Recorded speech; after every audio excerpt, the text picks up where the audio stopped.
এবছর ডেঙ্গু আক্রান্ত হয়ে মারা যাওয়া রোগীদের মধ্যে অর্ধেকেরও বেশি হাসপাতালে ভর্তি হওয়ার একদিনের মধ্যেই মারা গেছে। 22 সেপ্টেম্বর সোমবার বিকেলে স্বাস্থ্য অধিদপ্তরের সভাকক্ষে এক সংবাদ সম্মেলনে এ তথ্য জানানো হয়। স্বাস্থ্য অধিদপ্তরের মহাপরিচালক অধ্যাপক ডাক্তার আবু জাফর বলেন, ডেঙ্গু আক্রান্ত হয়ে মৃত্যুবরণকারীদের পরিসংখ্যান বিশ্লেষণ করে দেখা গেছে, যারা মারা গেছে তাদের অনেকেই হাসপাতালে ভর্তি হওয়ার একদিনের মধ্যেই মৃত্যুবরণ করেছে। তিনি বলেন, ডেঙ্গু আক্রান্তরা অনেক সময় দেরিতে হাসপাতালে আসছে, ফলে চিকিৎসা দেওয়ার সুযোগ কমে যাচ্ছে। এই ভয়াবহ পরিস্থিতি থেকে উত্তরণে সবার সচেতন হওয়া জরুরি। সময়মতো চিকিৎসা না পাওয়ার কারণে বাড়িয়ে দিচ্ছে মৃত্যুর ঝুঁকি।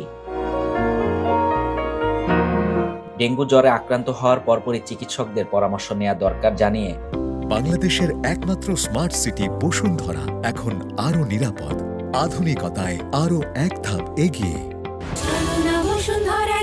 ডাক্তার আবু জাফর বলেন, দ্রুত হাসপাতালে ভর্তি হলে মৃত্যুর হার কমবে। গত কয়েকদিনে ডেঙ্গুর প্রকোপ কিছুটা বেড়েছে বলে জানান স্বাস্থ্যের ডিজি। তিনি বলেন, প্রতি বছর বর্ষা মৌসুমে এমনটা দেখা যায়। গত বছরের পরিসংখ্যান অনুযায়ী জুনে মারা যান 8 জন, জুলাইয়ে 14 জন, আগস্টে 30 জন এবং সেপ্টেম্বরে মারা যান 87 জন। সে বছরের জুনে রোগী ভর্তি হয়েছিল 798 জন, জুলাইয়ে 2669, আগস্টে 6521 এবং সেপ্টেম্বরে 1897 জন। এ পরিসংখ্যান দেখে বলা যায়, সেপ্টেম্বরে সবচেয়ে বেশি রোগে আক্রান্ত হয়েছে এবং মৃত্যু ঘটেছে বেশি।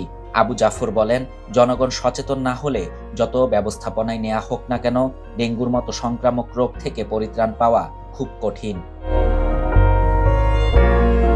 সাংবাদিকদের উদ্দেশ্যে তিনি বলেন, এই রোগ যদি শুরুতেই চিহ্নিত করা না যায়, সময়মতো চিকিৎসা শুরু না হয়, তাহলে মৃত্যুর ঝুঁকি বহুগুণ বেড়ে যায়।